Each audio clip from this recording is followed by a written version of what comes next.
के केस में माननीय सुप्रीम कोर्ट के दिनांक 1 अगस्त 2024 के आए निर्णय में, जिसमें कि एससी व एसटी वर्गों को आरक्षण देते समय क्रीमी लेयर लागू करने तथा इन वर्गों के लोगों का उप वर्गीकरण यानी कि सब क्लासिफिकेशन करके समूचे आरक्षण को ही इनके समूचे आरक्षण को एक प्रकार से खत्म कर दिया गया है, अर्थात निष्प्रभावी बना दिया गया है।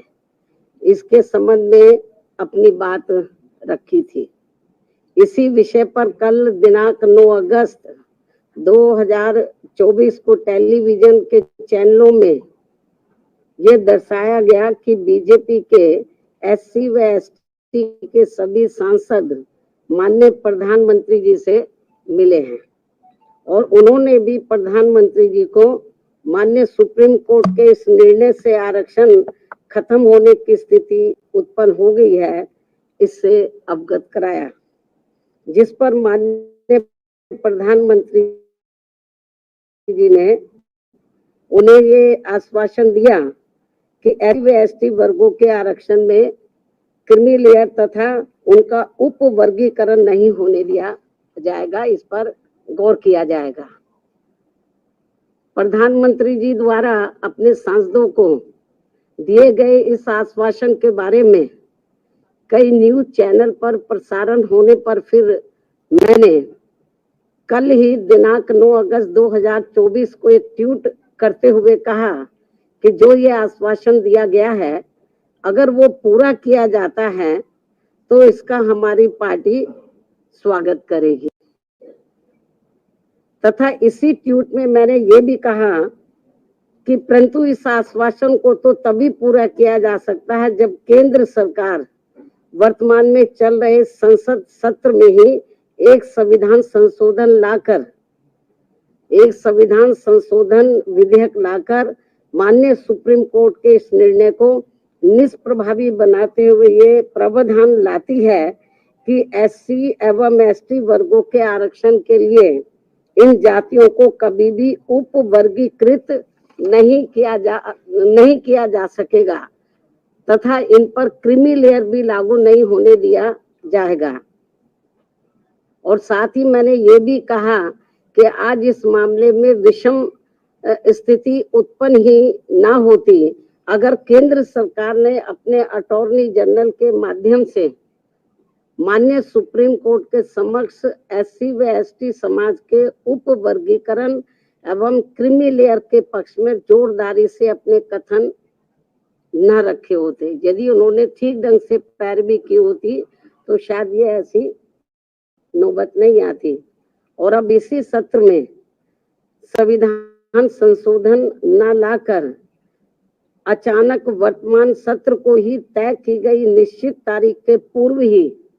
कल दिनांक 9 अगस्त 2024 की शाम को अनिश्चित काल के लिए संसद वो स्थगित कर दिया गया, जिससे कि माननीय सुप्रीम कोर्ट द्वारा दिया गया ये असंवैधानिक निर्णय बना रहे। और बीजेपी की केंद्र की सरकार की मंशा, जिसकी वकालत उन्होंने सुप्रीम कोर्ट में की थी, वह बनी रहे, जिसके तहत इस देश के समूचे एससी व एसटी वर्गों के लोगों को क्रीमी लेयर के बहाने तथा उनके बीच में उप वर्गीकरण करके उन्हें आरक्षण से ही हमेशा के लिए वंचित कर दिया जाए और इस प्रकार से फिर बिना संविधान बदले ही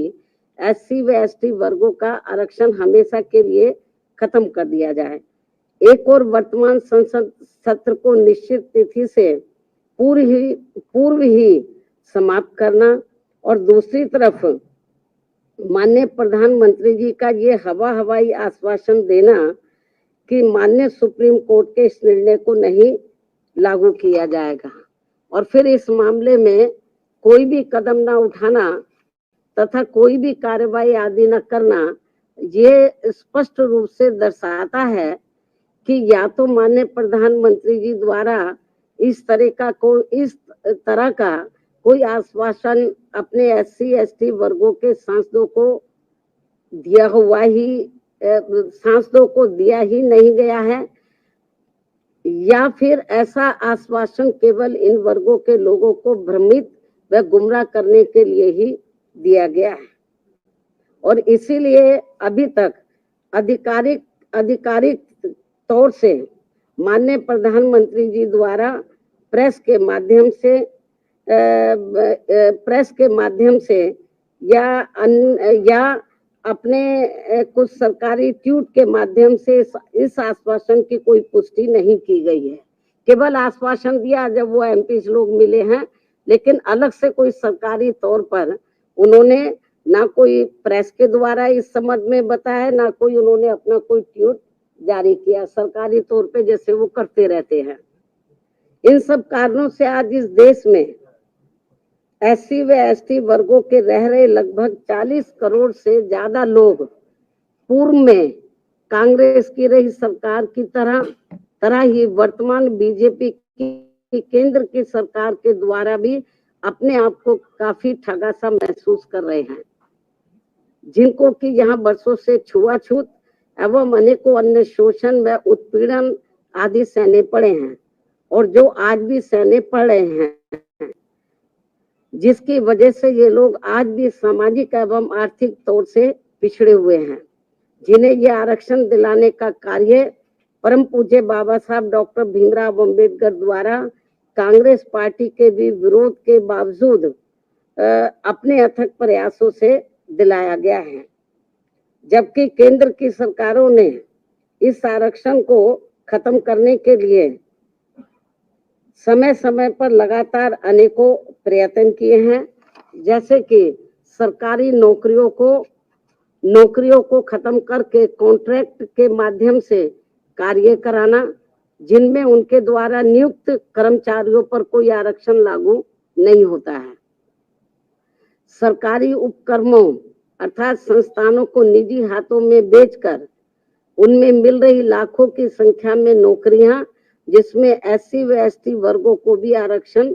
उपलब्ध था, वो भी खत्म कर देना। लाखों की संख्या में पदों को खाली करना, देश में लाखों पद जो कि SC व ST वर्गों के लिए आरक्षित थे, उन्हें सालों से खाली रखना और बाद में उन्हें समाप्त करके सामान्य वर्ग को दे देना। पदोन्नति में आरक्षण के लाभ से SC व ST वर्गों के कर्मचारियों को पहले ही माननीय सुप्रीम कोर्ट के एक पूर्व निर्णय जो कि नागराज के केस में दिया गया था,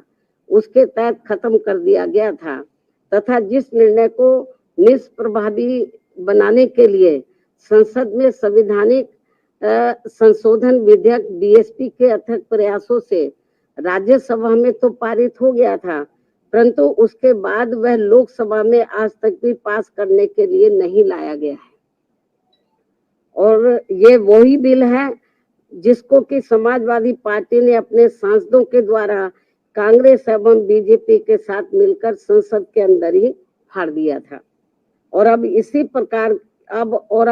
प्रकार ही भाजपा की केंद्र सरकार ने अपने वकील अटॉर्नी जनरल के माध्यम से सुप्रीम कोर्ट में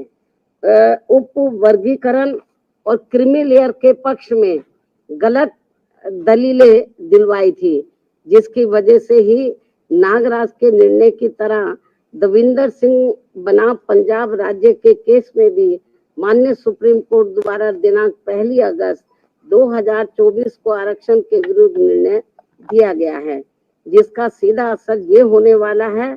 कि अब संपूर्ण SC व ST वर्गों को आरक्षण प्राप्त नहीं हो सकेगा, क्योंकि इस निर्णय के अंदर ऐसी व्यवस्था कर दी गई है कि अब पूरे देश में राज्य सरकारें अपने अपने राजनीतिक फायदे के हिसाब से SC व ST वर्गों के लोगों को आपस में ही लड़वाने का काम करेंगी और इन वर्गों के लोगों को जीवन भर कोर्ट कचहरी के ही चक्कर लगाने के लिए मजबूर कर देगी और फिर अंत में इनके सभी आरक्षित पद खाली पड़े रहने के कारण या तो ये पद खत्म कर दिए जाएंगे, अन्यथा इन्हें सामान्य वर्ग को ही दे दिया जाएगा। ऐसे में मेरी इस देश के सभी एससी व एसटी वर्गों के सांसदों एवं एमएलए व एमएलसी तथा अन्य राजनीतिक पदों पर बैठे लोगों से भी, चाहे वो किसी भी पार्टी से चुनकर आए हों, उन सभी से ये कहना है कि ये लोग बीजेपी, कांग्रेस, समाजवादी पार्टी, आम आदमी पार्टी व अन्य पार्टियों की भी एससी व एसटी वर्गों के आरक्षण के विरुद्ध उनकी नियत व सोच से जरूर सजग हो जाएं, सचेत रहें और अपने मूलभूत संवैधानिक आरक्षण के अधिकारों को खत्म होने से बचाने के लिए एकजुट होकर इसके विरुद्ध अपनी आवाज एक संवैधानिक और शांतिपूर्वक तरीकों से पूरी जोरदारी से उठाएं, वरना अब इस देश के एससी व एसटी वर्गों के लोगों को हमेशा हमेशा के लिए आरक्षण से वंचित कर दिया जाएगा। फिर वो चाहे नौकरियों में आरक्षण हो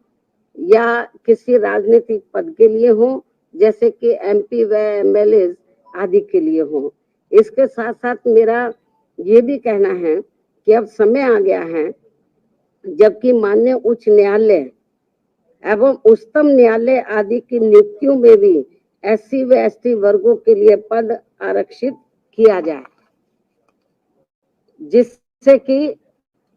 कि इन उच्च अदालतों में इन वर्गों के लोगों की भी बात सुनी जाए और समझी जाए और भविष्य में माननीय सुप्रीम कोर्ट द्वारा नागराज केस में दिए गए निर्णय एवं दिनांक 1 अगस्त 2024 को देवेंद्र सिंह बनाम पंजाब राज्य में दिए गए निर्णय की तरह के अन्य कोई और निर्णय एससी व एसटी वर्गों के विरुद्ध देकर उनके संवैधानिक अधिकारों का हनन न किया जाए। इसके अलावा मेरा सावधानी के तौर पर एससी व एसटी वर्गों के लोगों को ये भी कहना है कि दिनांक 1 अगस्त 2024 को माननीय सुप्रीम कोर्ट के द्वारा एससी व एसटी वर्गों के आरक्षण के मामले में दिए गए निर्णय को लेकर अभी तक भी कांग्रेस पार्टी चुप क्यों बैठी है? अभी तक भी कांग्रेस पार्टी चुप क्यों बैठी है? इन वर्गों को ये भी सोचने की बात है। इस पार्टी के बारे में इन वर्गों को ये भी सोचने की बात है। इसके साथ ही जहां जहां इस पार्टी की यानी कि कांग्रेस पार्टी की अपनी राज्य सरकारें हैं, तो वहां ये पार्टी अभी तक भी अपनी स्थिति क्यों नहीं स्पष्ट कर पा रही है? अर्थात वहां भी ये पार्टी चुप क्यों बैठी है? या फिर ये कहे कि हम इस निर्णय को यानी कि कांग्रेस पार्टी इस निर्णय को ही मानते हैं और इस पर ही अमल करते हैं जो अभी 1 अगस्त 2024 को माननीय सुप्रीम कोर्ट ने दिया है। इसके साथ साथ आम आदमी पार्टी, जिनकी पंजाब व दिल्ली में भी इनकी अपनी सरकार है, ये पार्टी भी इस मामले में अपनी स्थिति स्पष्ट करें कि ये पार्टी इस निर्णय को वहां लागू करेगी या नहीं। इस प्रकार इन पार्टियों की भी इस दोगली नीति से एससी व एसटी वर्गों के लोग जरूर सावधान रहें, जिन्होंने इस बार देश में 18वीं लोकसभा के हुए आम चुनाव में खासकर आरक्षण व संविधान को बचाने के नाम पर इन वर्गों का वोट हासिल करके अपनी अधिकांश सीटें जीत ली हैं, अपनी अधिकांश सीटें जरूर जीत ली हैं और अपनी एकमात्र हितैषी पार्टी बीएसपी को नुकसान पहुंचा दिया है। और अब अंत में मेरा इन जैसी अन्य सभी पार्टियों से भी यही अनुरोध है कि वे भी इस देश के करोड़ों एससी व एसटी वर्गों के लोगों के समक्ष इस निर्णय के मामले में अपनी अपनी पार्टी का स्टैंड जल्दी ही स्पष्ट करें, ताकि सही स्थिति इन वर्गों के सामने आ सके। बाकी जो पार्टियां चुप बैठी हुई हैं अपनी स्थिति, चुनाव में तो ये बड़ी बड़ी बातें कर रहे थे संविधान बचाने की, आरक्षण बचाने की। अब ये जो 1 अगस्त को जो अभी रिसेंटली अभी जो निर्णय आया है, उस निर्णय पर तो अब ये संविधान नहीं दिखा रहे किसी को। अब ये आरक्षण की बात नहीं कर रहे कांग्रेस पार्टी एंड कंपनी के लोग और भी पार्टियों के लोग, तो अभी नहीं ये संविधान की बात करे ना इनके आरक्षण की बात कर रहे। तो इसलिए मेरा यही कहना है इन सभी पार्टियों से, चाहे बीजेपी है, कांग्रेस है, केवल आश्वासन देने से बीजेपी के की ओर से आश्वासन आया, माननीय प्रधानमंत्री जी द्वारा केवल आश्वासन आया है, आश्वासन से काम नहीं चलेगा। इनको इन लोगों को SC ST वर्गों को जो इस फैसले से, इस निर्णय से नुकसान हो रहा है, तो उस पर वो अपना सही स्टैंड ले। और ये कोई केवल आश्वासन से या गौर करने से, माननीय प्रधानमंत्री जी ने जो कहा है कि हम गौर करेंगे, आश्वासन दिया, उससे काम नहीं चलेगा। इसका बड़ा भारी नुकसान इन वर्गों के लोगों को हो रहा है। बेहतर तो यही होता कि कल जो इन्होंने 2-3 दिन पहले ही संसद के दोनों सत्र जो इन्होंने अनिश्चित काल के लिए स्थगित कर दिए हैं, बेहतर यही होता कि इसको ये अनिश्चित काल की बजाय तो ये थोड़े समय इसको ये नहीं करते, इसको कंटिन्यू रखते और 5-6 दिन के बाद पूरी तैयारी करके तो ये संशोधन विधेयक को ये पार्लियामेंट में इस मामले को लेकर पार्लियामेंट में संशोधन विधेयक ये लाते, लेकिन नहीं लाए। तो इसलिए मेरा माननीय प्रधानमंत्री जी से भी यही कहना है कि यदि आपकी इन वर्गों के मामले में नियत साफ है, तो आप अपने और मामलों में तो समय से पहले हाउस बुला लेते हैं, तो आप कभी भी हाउस बुला सकते हैं, अपनी तैयारी करें। और ये जो 1 अगस्त 2024 को जो माननीय सुप्रीम कोर्ट का निर्णय आया है, तो इस निर्णय को निष्प्रभावी बनाएं, हाउस बुलाएं मतलब, और मालूम भी पड़ जाएगा कि हाउस में सभी दलों के का क्या स्टैंड है। और मुझे क्या लगता है कि ये इनको जल्दी करना चाहिए, ये ठीक नहीं है। वरना जिन राज्यों में अब जल्दी ही जिन राज्यों में जल्दी ही विधानसभा के आम चुनाव होने वाले हैं, तो इन वर्गों के लोग न बीजेपी को माफ करेंगे, न कांग्रेस को, न अन्य पार्टियों को माफ करेंगे, क्योंकि इन्होंने इस बार जो 18वीं लोकसभा के आम चुनाव हुए हैं, उसमें इन वर्गों के लोगों के साथ बड़ा विश्वासघात किया, धोखा दिया है। इनको कहा कि हम संविधान बचाएंगे, आरक्षण आपका खत्म हो जाएगा। अब ये चुप क्यों हैं? अब ये लोग चुप क्यों हैं? तो लेकिन इससे साफ जाहिर है, ना ये संविधान को बचाने वाले हैं, ना आरक्षण को बचाने वाले हैं। अब ये समझ में नहीं आ रहा आरक्षण को लेकर, ये जो संविधान को दिखाते घूम रहे थे सभी पार्टियों के लोग, अब क्यों नहीं संविधान को दिखा रहे हैं? अब क्यों नहीं आरक्षण की बात कर रहे हैं कि इनका आरक्षण जो निष्प्रभावी हो गया है, तो इसको प्रभावी बनाने के लिए इनको पार्लियामेंट का सत्र जल्दी ही शॉर्ट नोटिस में इनको बुलाना चाहिए और अपनी स्थिति बीजेपी की सरकार को क्लियर करनी चाहिए और बाकी पार्टियों को भी अपना स्टैंड क्लियर करना चाहिए, क्योंकि ये कुछ जरूरी बातें बुलाने के कहने के लिए मैंने आज आप लोगों को तकलीफ दी है। हालांकि इससे भी मैंने पहले प्रेस बुलाई थी, लेकिन अब जो हालात जो स्थिति सामने आ रही है, कल मैंने ट्वीट भी किया, लेकिन ट्वीट में सारी बातें नहीं आ सकती हैं, ट्वीट में सारी बातें नहीं आ सकती है। इसलिए फिर मैंने सोचा कि मैं मीडिया बंधुओं के समक्ष जाकर अपनी पार्टी की सही स्थिति आप लोगों के सामने इस संबंध में रखूं, इसलिए आज मैंने आप लोगों को तकलीफ दी है। इन्हीं जरूरी बातों के साथ अब मैं अपनी बात यही समाप्त करती हूँ। धन्यवाद। जय भीम व जय भारत।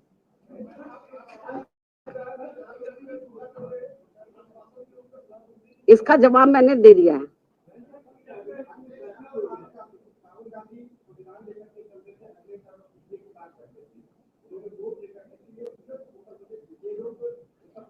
इसका भी जवाब मैंने दे दिया है, इसका जवाब दे दिया है।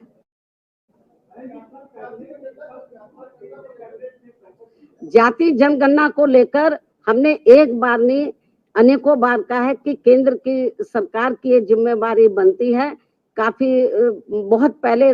राष्ट्रीय जातीय जनगणना हुई थी देश में, लेकिन बरसों बीत गए हैं। अब केंद्र की सरकार की जिम्मेवारी बनती है, ये मामला राज्यों के ऊपर ना छोड़कर केंद्र की सरकार अपनी जिम्मेवारी समझे और इसकी राष्ट्रीय स्तर पर जातीय जनगणना होनी चाहिए।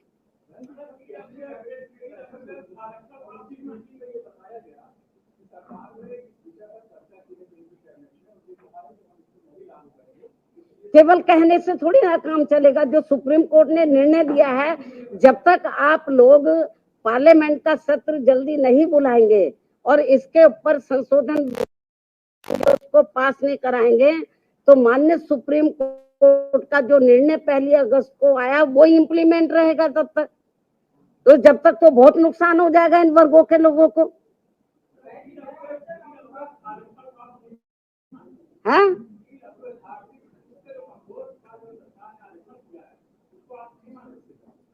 ये मामला SC ST वर्गों से संबंधित है, इससे संबंधित सवाल पूछिए आप। ठीक है, धन्यवाद। अरे छोड़ो, आप क्या जया बच्चन मतलब इतना इम्पोर्टेंट मामला है, देश के करोड़ों SC ST वर्गों के हितों का मामला है। आप उससे ध्यान डाइवर्ट करने के लिए आप ऐसी बातें कर रहे हैं, तो आप उनसे पूछो जाके। अब आप लोगों के लिए जल पानी का या लंच का जो भी अरेंजमेंट किया है, पिछली बार तो के लिए हम आपसे माफी चाहते हैं, क्योंकि समय बहुत कम था, तो हम आपकी खिदमत ज्यादा नहीं कर सके, लेकिन मैं तो बहुत कम